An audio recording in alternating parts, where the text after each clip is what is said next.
হালকা আছে করতে। এখানে 1 চামচ ঘি দিয়ে দিলাম,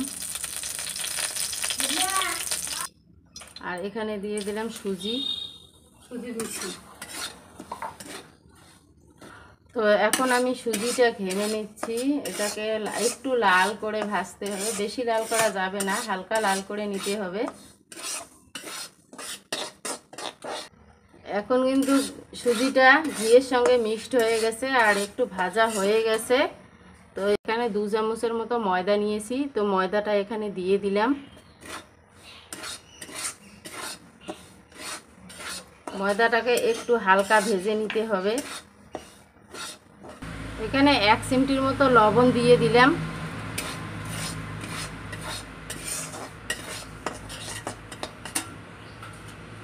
আর এখানে নিয়েছি 250 গ্রাম গাইয়ের দুধ। তো গাইয়ের দুধটাকে দিয়ে এখন সেদ্ধ করে নিয়ে নেব, একটা ডোয়ের মতো তৈরি করে নিয়ে নেব।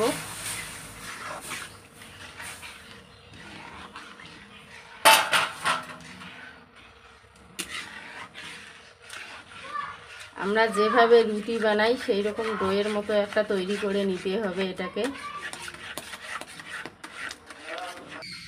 এইরকম একটা শক্ত ডোয়ের মতো তৈরি হয়ে গেছে, এটাকে এই পর্যায়ে নামিয়ে নিতে হবে।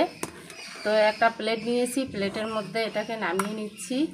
এটা ঠান্ডা হলে কিন্তু আবারও শক্ত হয়ে যাবে।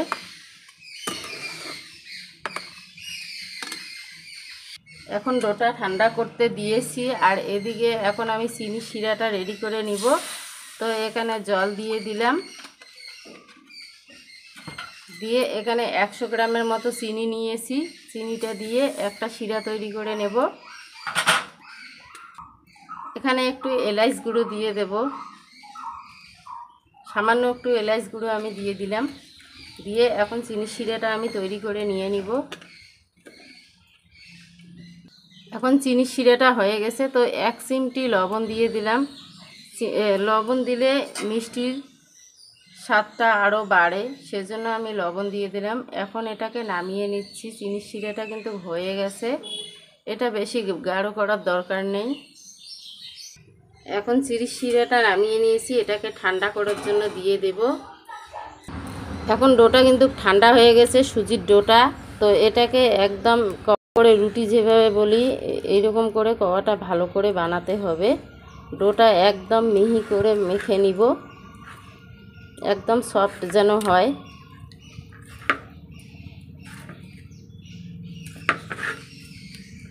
এরকম একটা ডো তৈরি করে নিয়েছি। তো এখানে একটু সামান্য কেটে নিব, আর এই ডোগুলো একটু করে কেটে নিব। এইরকম 4টে টুকরো করে নিয়ে নিলাম, আর এখন এটাকে গোল গোল করে শেপ দিয়ে নেব। এখানে সামান্য একটু বেকিং পাউডার দিয়ে দিলাম,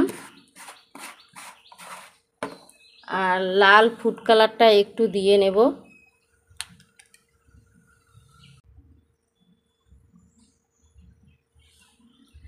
এখন এটাকে ভালো করে মেখে নিচ্ছি।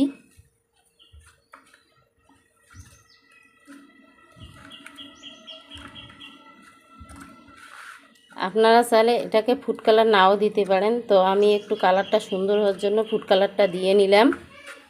আর আমার রেসিপিটা যদি আপনাদেরকে ভালো লাগে, লাইক শেয়ার সাবস্ক্রাইব অবশ্যই করবেন, কমেন্ট করতে ভুলবেন না। আর এইটা বাড়িতে বানালে কিন্তু বাচ্চারা অনেক পছন্দ করে।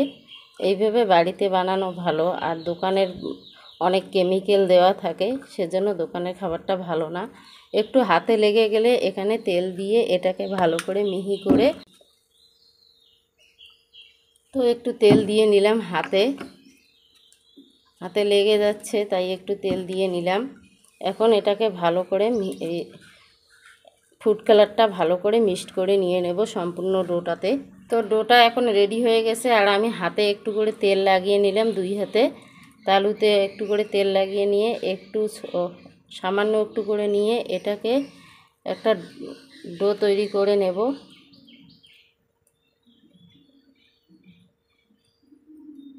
তো এইরকম করে একটা করে শেপ দিয়ে নেব সম্পূর্ণটাকে। এইরকম করে সবকটা আমি বানিয়ে নিয়েছি।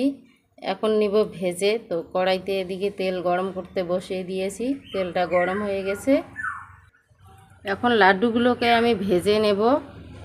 তেলটা গরম হয়ে গেছে, এদিকে লাড্ডুগুলো আমি ছেড়ে দিলাম, দিয়ে আমি ভেজে নিব।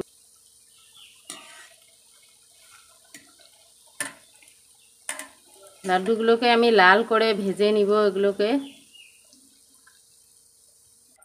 এখন এগুলো ভাজা হয়ে গেছে, এই পর্যায়ে এগুলোকে নামিয়ে নিতে হবে। এখন কিন্তু এগুলো ভাজা হয়ে গেছে। আমি ডোটাকে গ্রেট করে নিয়ে নেব।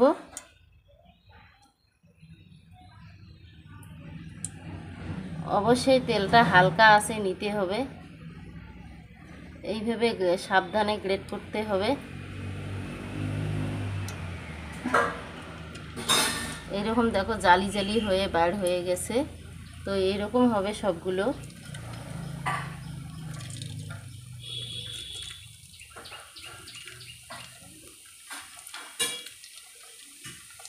দেখো কত সুন্দর লম্বা লম্বি হয়ে পড়ছে। আর অবশ্যই জালটা কিন্তু একদম লো ফ্লেমে করতে হবে।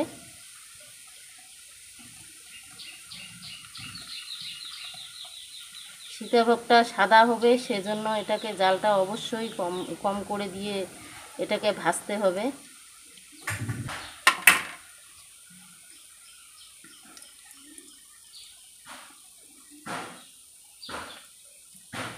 এখন কিন্তু হয়ে গেছে, এইভাবে নামিয়ে নিতে হবে সবগুলোকে। এখানে আগে থেকে চিনির শিরায় আমি দিয়েছিলাম লাড্ডুগুলো, তো চিনির শিরাটা কিন্তু সোক করে নিয়েছে। তো এটাকে এখন নামিয়ে নেব একটা প্লেটের মধ্যে। আর যে আমি সীতাভোগটা রেডি করে নিয়েছি এখানে দিয়ে দিলাম চিনির শিরাতে।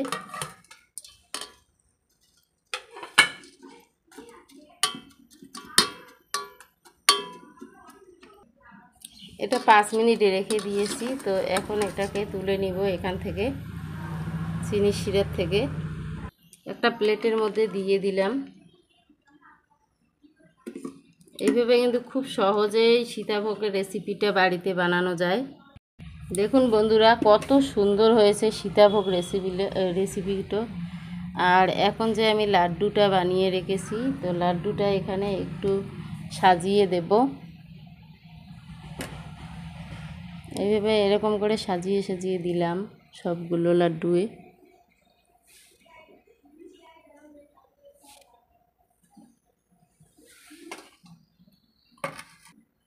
তো কত সুন্দর হয়েছে এই সীতাভোগ রেসিপিটা, দেখুন বন্ধুরা।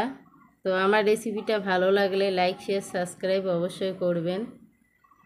আজ এ পর্যন্ত, থ্যাংক ইউ।